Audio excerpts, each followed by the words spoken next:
Salam sejahtera dalam kasih Tuhan Yesus bagi kita semua. Shalom dan damai di hati. Salam jumpa kembali dalam Renungan Harian Keluarga Gemim Jemaat Maranatha Pasaten edisi hari Senin tanggal 29 September tahun 2025. Mensyukuri setiap kasih, berkat dan kemurahan Tuhan dalam kehidupan kita semua, maka marilah kita datang bersekutu sebagai tanda syukur kita sebagai orang percaya. Maka sebelum kita diperlengkapi dengan firman Tuhan di hari ini, kita berdoa memohon kehadiran Tuhan memberkati kita semua. Mari kita berdoa. Bapa kami menaikkan pujian syukur dan memuliakan Engkau di saat ini untuk setiap kehidupan yang telah Engkau anugerahkan bagi kami semua. Manakala kami menjalaninya dengan iman dan pengharapan akan Engkau Allah yang selalu menopang, bahkan memelihara kehidupan kami. Kami mohon kehadiran-Mu di dalam firman. Engkau berbicara bagi kami semua ya Bapa di dalam relung hati kami yang paling dalam, untuk kami mengetahui dan mengerti tentang kebenaran Tuhan yang akan terus menganugerahkan kami satu keputusan iman untuk tetap setia dan taat melakukan apa yang Engkau kehendaki. Sambil bermohon Bapa, kasihani dan ampunkanlah kami ketika Engkau mendapati kami melakukan kesalahan dan dosa di hadapan-Mu. Murnikanlah pikiran, hati dan kehidupan kami untuk kami mengarahkan kehidupan kami kepada Engkau Allah yang adalah satu-satunya Tuhan dan Juru Selamat kami yang hidup, di dalam Yesus Kristus yang telah menyelamatkan kami. Maka ini doa kami Bapa, ini ungkapan syukur kami. Dalam nama Tuhan Yesus kami bermohon. Amin.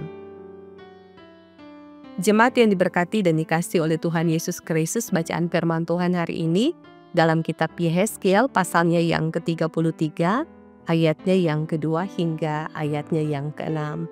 Firman Tuhan berkata demikian, "Hai anak manusia, berbicaralah kepada teman-temanmu sebangsa dan katakanlah kepada mereka, kalau aku mendatangkan pedang atas sesuatu negeri dan bangsa negeri itu mengambil seorang dari antara mereka dan menetapkan dia menjadi penjaganya. Dan penjaga ini melihat pedang itu datang atas negerinya lalu meniup sangkakala untuk memperingatkan bangsanya.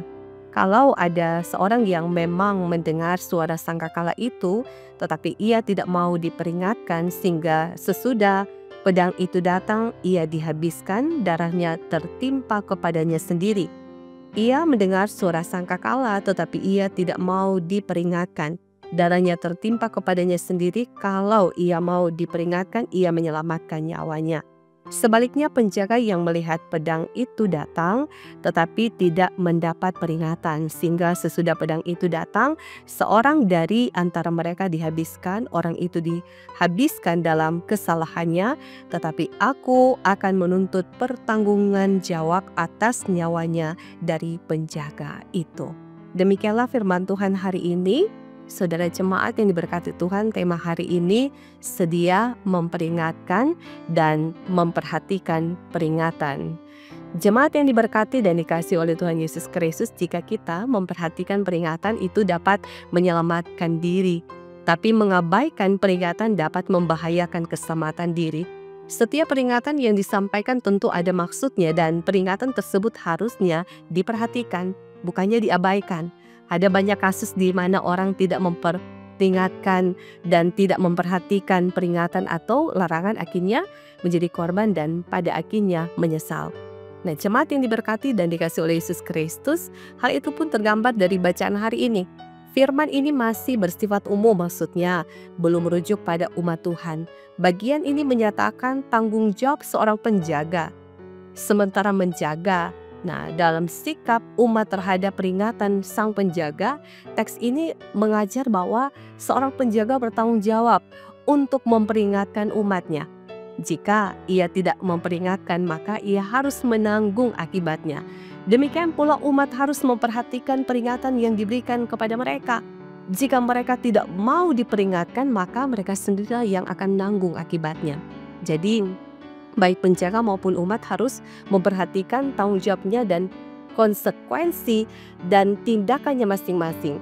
Penting pula untuk diperhatikan bahwa pemberian peringatan serta kesediaan mendengarkan berkaitan dengan kehidupan dan kematian seseorang. Peran seorang penjaga yang memerankan tanggung jawab pelayanan bagi keselamatan umat tegas dinyatakan melalui bacaan ini. Betapa pentingnya peran penjaga untuk mengingatkan umat tentang bahaya yang akan menimpa. Peringatan itu akan membuat umat berjaga-jaga, waspada agar terhindar dari mara bahaya, namun menjadi malapetaka jika mereka tidak mengindahkan peringatan yang diberikan. Jadi jika mendengar peringatan dari sang penjaga, mereka akan selamat. Tapi jika tidak, nah dikatakan dalam bagian Alkitab ini darahnya sendiri yang akan ditimpakan kepadanya sendiri. Nah, ketidaktaatannya yang membuatnya tertimpa malapetaka. Segala sesuatu ada konsekuensinya. Melakukan kehendak Tuhan membawa berkat, sebaliknya ketidaktaatan mendatangkan malapetaka. Keluarga Kristen yang dikasihi dan diberkati Tuhan, peran seorang penjaga sangat diperlukan. Penjaga di tengah gereja atau jemaat adalah para pemimpin atau pelayan gereja, di dalamnya semua pelayan khusus. Di tengah masyarakat, penjaga adalah pemerintah. Di tengah keluarga adalah orang tua yang seharusnya selalu mengingatkan anak-anak agar hidup mentaati firman Tuhan. Karena ketaatan akan membawa berkat dan ketidaktaatan dapat mendatangkan malapetaka. Demikian pula hendaklah kita bersedia mendengarkan peringatan yang diberikan agar kehidupan kita diberkati, sehingga dengan demikian kita merasakan bahwa hidup ini terus mengalami hidup yang penuh dengan damai sejahtera di dalam Tuhan Yesus Kristus. Tuhan dimuliakan dan firman ini memberkati kita semua. Amin. Mari kita berdoa. Bapa, terima kasih karena kehadiran-Mu dalam kehidupan kami sungguh sangat menopang. Ketika Engkau mengajar, menasehati, mengingatkan kami, manakala kami sebagai umat-Mu dalam kehidupan di dunia ini diperhadapkan dengan beragam hal. Tetapi kami bermohon Bapa, biarlah Engkau mendapati kami semua tetap konsisten pada pilihan hidup kami untuk tetap setia dan taat melakukan apapun yang Engkau kehendaki. Kami bermohon Bapa, teguhkan dan mampukanlah kami untuk menjalani hidup ini berdasarkan apa yang dikehendaki oleh-Mu, bukan berdasarkan keinginan kami sebagai manusia yang terbatas. Hidup di dunia ini diperhadapkan dengan berbagai pilihan, tapi kami bermohon pilihan hidup kami tepat dan benar, yakni hidup di dalam kebenaran dan hidup di dalam takut akan Engkau. Tuntun kami sebagai persekutuan gereja-Mu untuk tetap mewartakan kebenaran, menjadi pelayan-pelayan Tuhan yang mau untuk hidup dalam keteladanan. Pemerintah dan juga pemimpin-pemimpin dalam keluarga menjalankan tugas peran tanggung jawab kami dengan baik dan benar.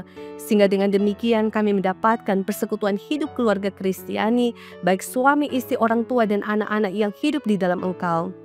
Tapi juga kami mendapatkan persekutuan pelayanan gereja yang tetap konsisten dalam melayani Engkau dalam ketulusan dan keikhlasan, serta kemauan dan kerinduan untuk dipakai jadi berkat. Tapi kami mendapatkan juga dalam persekutuan sebagai pemerintah, akan menjalankan tugas tanggung jawab sebagai pemimpin-pemimpin yang takut akan Tuhan, sehingga tujuannya adalah untuk membangun masyarakat, mensejahterakan, menciptakan keadilan dan banyak hal yang tentu akan menghadirkan suasana kehidupan yang membawa damai sejahtera. Sehingga kami doakan biarlah Engkau terus memberkati gereja-Mu yang Engkau pakai menjadi sarana pemberitaan firman, menjadi sarana untuk mendatangkan kebaikan bagi setiap orang percaya. Gereja Masai Injil Bina Asa diberkati dari Sinode Gemim, wilayah bahkan juga jemaat. Biarlah terhimpun bersama dalam persekutuan kasih sebagai umat yang tetap hidup dalam kesetiaan, dalam pemaknaan hidup, untuk kiranya kami terus menjadi pewarta-pewarta firman yang berbuahkan pada kebenaran. Sambil kami doakan hari ini, ada jemaat yang sementara bersyukur karena boleh merayakan hari ulang tahun kelahiran dan hari ulang tahun pernikahan. Diberkatilah kiranya mereka sekalian dalam ungkapan syukur yang boleh teralami. Yang sakit kiranya Engkau pulihkan dan sembuhkan di dalam kuasa-Mu yang ajaib. Untuk mereka terus berpengharapan bahwa di dalam sakit sekalipun mereka bisa memuliakan Tuhan. Sehingga sakit yang dialami tidak akan merampas sukacita mereka, tapi justru akan terus berupaya untuk percaya dan meyakini bahwa Tuhan Allah akan menyatakan segala kuasa-Nya dengan caranya yang ajaib untuk menolong dan memberikan mereka kesembuhan yang ilahi. Terima kasih Bapa, biarlah Engkau terus memberkati kami dan seisi keluarga kami manakala kami akan menjalankan kehidupan kami di hari ini. Kiranya berkat sehat dan kuat di dalam Tuhan Yesus Kristus boleh teralami. Masa depan anak-anak kami taruh di dalam Engkau, di dalam genggaman kuasa kasih Tuhan yang ajaib. Sambil kami doakan biarlah kehidupan kami di sepanjang hari ini boleh mendatangkan berkat, hidup yang diberkati untuk menjadi berkat dimanapun kami pergi dan berada. Kami percaya sarana pemberitaan firman Tuhan ini diberkati lewat tim multimedia, Jemaat Gemi Maranatha Satan, semua pelayan khusus dan jemaat diberkatilah di dalam Tuhan. Kami berdoa dan kami bermohon semuanya dalam pengharapan iman kami hanya kepada Engkau Tuhan, Juru Selamat kami yang hidup di dalam Yesus Kristus, yang selalu menopang, memelihara, dan memberkati kehidupan kami sekarang dan sampai selamanya. Amin. Jemaat yang diberkati Tuhan, demikianlah hari ini kita semua sangat berbahagia karena kita boleh menyambut firman Tuhan dengan hati yang terbuka dalam ungkapan syukur. Biarlah Tuhan Allah tetap dimuliakan dalam perjalanan kehidupan kita. Tuhan memberkati kita semua dan seisi keluarga kita. Shalom dan damai di hati.